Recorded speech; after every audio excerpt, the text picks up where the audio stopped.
Hey guys, it's Gary again. I want to welcome you to my AuthorTube and Creators Matter channel, The Creator's Journey. This is a brand new channel and I hope to provide value for you guys with weekly videos. Fingers crossed that the weekly videos actually come on a weekly basis. Life sort of gets away from me every once in a while, so it may be 1 or 2 weeks, but let's shoot for weekly basis for right now and see if I can keep that up. I should be able to do that. As I said in my introduction video that you may have seen on my personal channel, I'm going to try and upload it onto this one so it'll be available as well.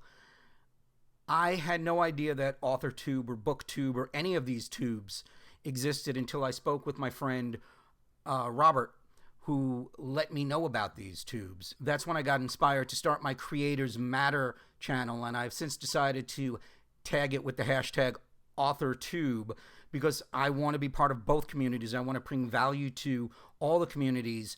I truly believe that we as creators really deserve to have a safe and secure place that we can be, a wonderful support system, if you will, that will allow us to thrive and to really get those creative juices flowing. And then if we choose to be able to monetize our work in an ethical way, where we can bounce ideas off of one another without fear of repercussion or fear of anybody stealing it or fear of one-upsmanship or ego getting in the way. And before I made this video, I wanted to find out a little bit more about AuthorTube and a little bit more about the drama that I kept hearing about. So I spent the last couple of days going through maybe a dozen and a half videos on AuthorTubes, specifically those involved in the marketing situation that had come up a couple of months ago with, I believe her name was Kristen Martin. I don't know. I never met her, never watched any of her videos. I think that was her name anyway. And so I watched a couple of them, and I did see a lot of similarities amongst all the videos that I watched.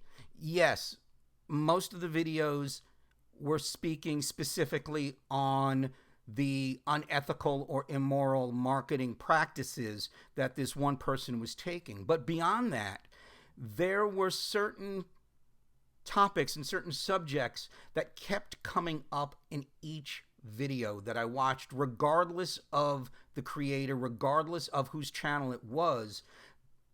A couple of themes kept coming up. So what I want to do right now is talk about one of those themes, and probably the next 2 or 3 videos I'll tackle each one of those 3 major themes that I did come across. And right now, since it's just fresh in my mind because I've been watching all these videos on this ARCsarefree drama that's been going on, is I want to start right now to talk about marketing. And specifically, marketing for a creative solopreneur and for an author. Now, I do want to preface this by saying that this is what I do for a living. I am an online marketer. I help coaches and creative solopreneurs build their platforms so they can spread their message, help more people, and monetize that platform, make more money, okay? And I make no apologies for that. I think it is a honorable thing to do is to help people who truly wish to bring value to the community. And value to the community can be brought in a lot of ways. Writing a book and publishing a book and putting it out there on the open market, you are providing value in the form of entertainment, right? Because people will read your book, and the idea is to enchant them while they're reading so they get sucked into the words and they forget about what's going on in the real world for the time that they're spending between your covers. Wow, that was a bad metaphor. Okay. That's one type of value you can bring. Another type of value you can bring is to provide information to these people in the form of services or products, either one-on-one services like copy editing or developmental editing or typesetting or graphic design, book cover design, whatever it is, that is one way that you can provide a service and bring value. Another way is to share that information through an online course or a workshop or a webinar or something like that.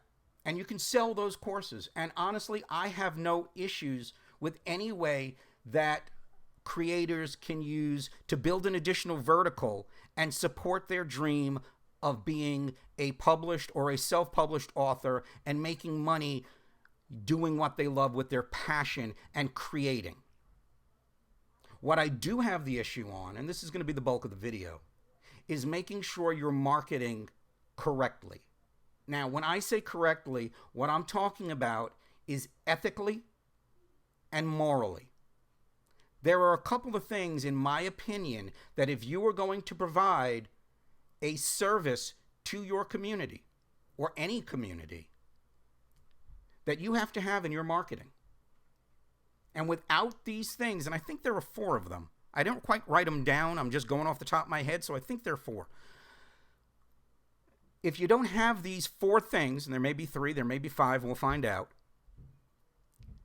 then you are not being ethical, in my opinion, and you're no better than the snake oil salesman or the guys that used to sit on the back of the wagons and the carnivals selling all this miracle tonic.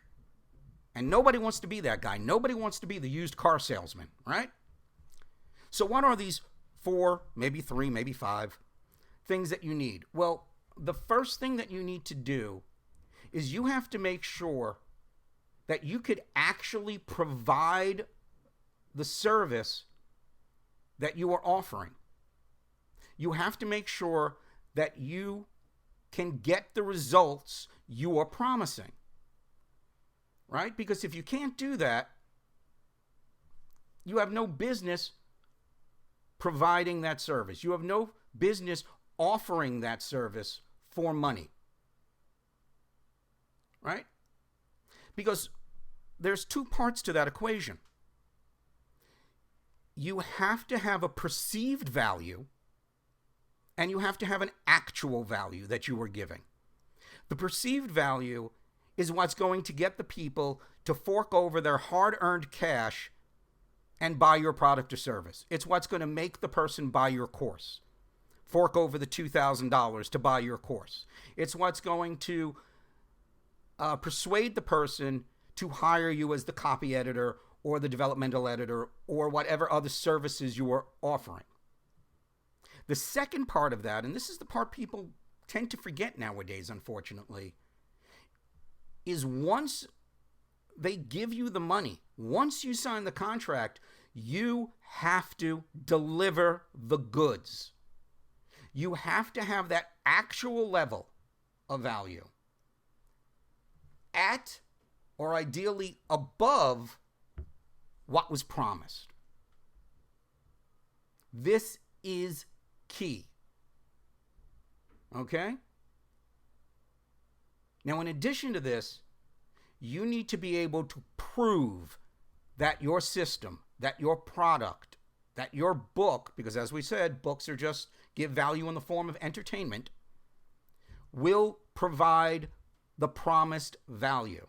That means that you need reviews of the book, testimonials on your service, case studies from people who have used your program and your service and have gotten positive results. Now, a case study is different from a testimonial. A testimonial is all emotion driven, right? It's all, hey, I worked with Gary. He promised he can do this and he delivered on it. My life is great, right? That's a review or a testimonial. A case study is simply a step-by-step, blow-by-blow account of what the person did, how they used your service, and what the results were.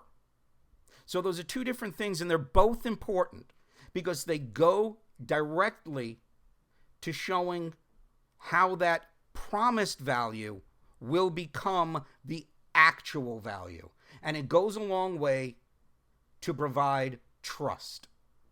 And trust is the most important thing you could have as a marketer, a small business person, an author who wants to publish, whether it's self-published or whether it's with a traditional publishing company or a vanity press. Trust with your community is everything. Because trust equals your reputation, which equals your brand. And brand is simply a big marketing word that means reputation, and it needs to be guarded. If you are selling snake oil, if you are selling a perceived value that's way up here, and your delivered value is way down here, you will be found out, and you will be called out. So you might as well do it right from the jump and build your tribe the correct way and build your community ethically and morally. Now, the second thing that you need to have, or you need to be, is transparent. If you are selling a service that promises that someone can write a book in 30 days, you better be able to show that somebody worked with you and they wrote their book in 30 days.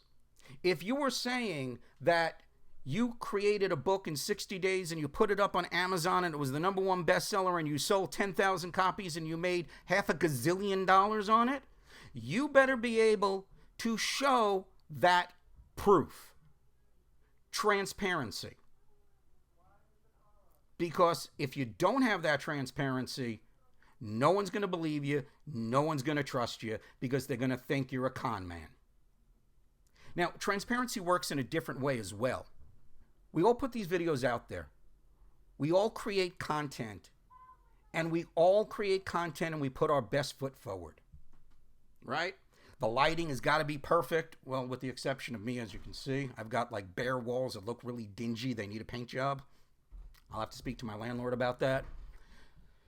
And those are my neighbors running upstairs. I apologize for that noise. I guess the kids just got back from school, so you may hear them running up and down the stairs. You have to be transparent with not only your successes, but with your failures, with your challenges. There's this mindset that says we have to be perfect. If we want to be successful authors, we have to act if we are a successful author already. If we want to sell 1 million copies of our book, we have to act if we have sold 1 million copies of our book. And to that I say that's bullshit. Okay? There is a little truth in that from a mindset standpoint, but from a marketing standpoint, nothing could be further from the truth and more damaging for you. Because the most important thing people want to see and the most important thing people will connect with is the honest, authentic, congruent you. So be transparent when you're talking about your journey. You know what? I was watching one of these AuthorTube videos. I can't remember who it was from, but the young lady, it was a great video, by the way. I wish I could remember her name. The young lady was saying that one of her goals was to always try to be transparent with her audience. And then in the next breath, she said, except when I submitted my first manuscript, because if it got rejected from the publishing houses, I wasn't going to tell anybody. And that struck me as funny, because she only wanted to be transparent as far as her ego would let her. And that's not true transparency. My belief is that if you are transparent, especially with your failures, that you will create a community of people that will trust you more because you're being honest, you're being authentic.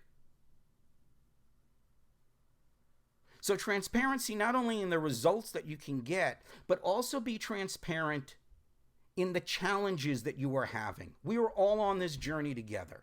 No one here was born with 6 gazillion YouTube and Instagram followers. No one here was born with a bestseller that leapt out of their brains and onto the keyboard in a first draft. with the possible exception of Stephen King. And even Stephen King has been quoted by saying, first drafts are shit. It's one of my favorite quotes of all time. So the second thing you need to be is transparent. Okay? The third part of ethical marketing, in my opinion, is you need to know the correct market value. Because the market will decide what your value is. So I have no problems if you want to sell your services or your online courses or whatever you're selling.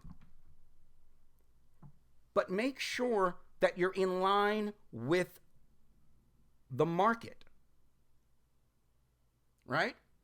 If you're offering a course on writing, on how to write a best-selling novel, or just the process of writing, and you know that Neil Gaiman and Stephen King and James Patterson are selling courses of similar ilk for $300,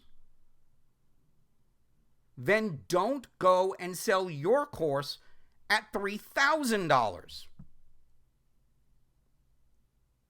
If the experts in your niche are selling a course at a level, whether it's 300 or 500 or 1,000 or even $50, whatever the highest level is for the experts in your niche, in your area of expertise, in your service, whatever they are selling their courses for, you should go no higher than that. Because apples to apples, if you're offering the same information, I'm going to go with Stephen King at $300 than some guy on YouTube at $3,000. Does that make sense? Now, please understand, I'm not saying to be the cheapest in your field. Okay? Because I honestly believe that if you try to undercut and become the cheapest product available, all you're doing is commoditizing yourself. Because you could put your price, you could put your course down there for $10 and somebody will sell it for $9.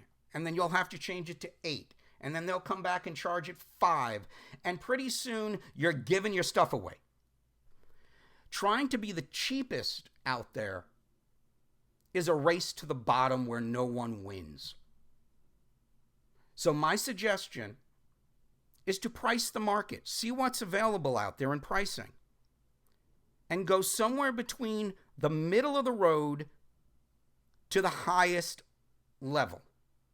Now, bear in mind, if you're going to be at the highest level that the experts are selling at, and by experts, I mean if you're selling a course on how to write and you're going up against the likes of Stephen King and Neil Gaiman, if you're going to learn about comedy and you're going up against the likes of Steve Martin and Woody Allen, and you're pricing your course at the same level they are, then you have to do the extra work to provide true additional value. Does that make sense? So when pricing your stuff, don't go outrageous. Don't think that you're going to get $3,000 or $5,000 or $10,000 for a course because some guru out there told you you can. Right? And we've all seen these guys.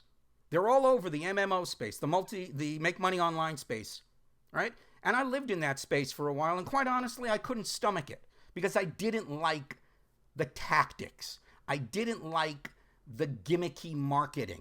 The guy sitting on the Lamborghini that he rented for the day behind a couple of bikini models that he hired from a talent agency, sitting in front of a McMansion that he either rented for the day or he got permission from the owner to film in front of, right?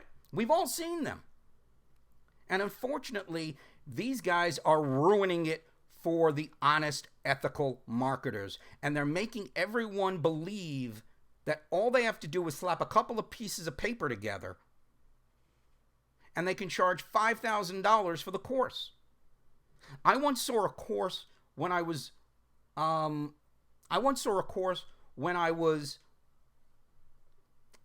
try this again.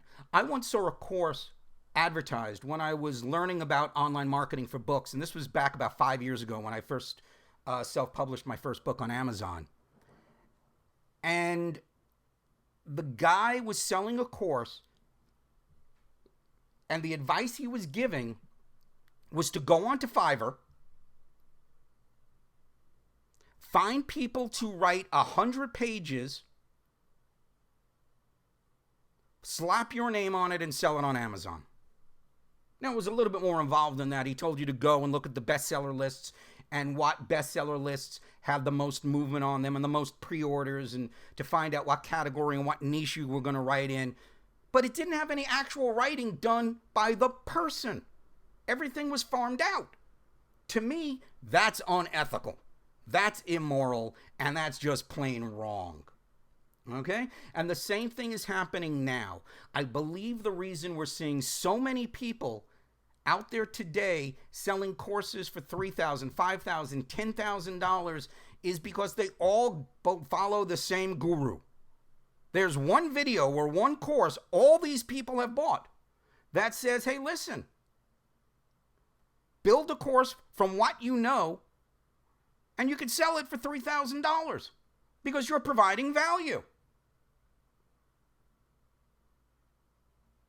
And designing a course for business people or people who want to sell, always go business to business, because business to business, you can charge higher prices than you could for business to consumer. I've seen this. This is why I am no longer in the MMO space. It made my skin crawl. This is why I decided to use my superpower. I'm sorry, I honestly believe marketing is my superpower for good, to help coaches who want to help people, to help creators who want to get their art out there and want to make some money of it, either as a side hustle or as a full-time gig. And yes, it is possible. It's a shit ton of work. Not gonna lie to you, but it is possible. Okay? So let's review those three things. Okay? First, you have to be able to provide the value that you're promising. Right? If you can't do that, you're going to be found out real quick, and it's going to ruin it for you, and it's going to ruin it for the community. Secondly, you have to be transparent. Not only with records that show that you can provide what you're promising or what your product promises, but also in documenting your journey. Let the people see your challenges. Let them see your stumbles. Okay? And third, make sure that you are pricing yourself within the market. Don't go any higher than what the experts and the most successful people in your niche are charging. And don't go try to be the cheapest. Okay, that's thunder going out here. We have a severe thunderstorm till 9 o'clock here in Brooklyn, so you may hear some rumbling. My cats at the moment are running under the couches and the beds, so you won't see them in this video. So those three things, I started out by saying there were four, there were actually three. Okay? If you follow those three suggestions in your marketing, then you can market ethically, and you can have a positive effect on your tribe. And after all, that's what it's all about.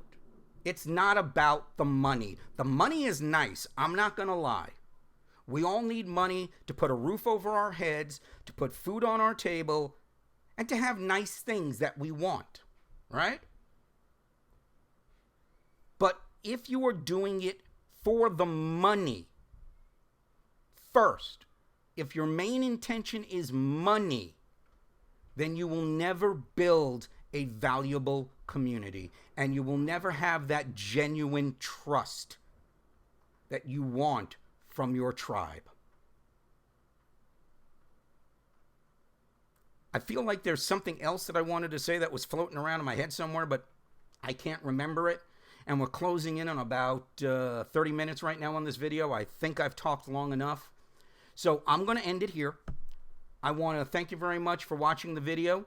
If you like what I'm saying, if you find that I'm providing value, please do me a favor and hit the subscribe button. And then once you do, make sure you ring the bell. And so you'll get notified whenever a new video comes on up. Again, I hope to get videos out there every week, at the very latest every 2 weeks. So until then,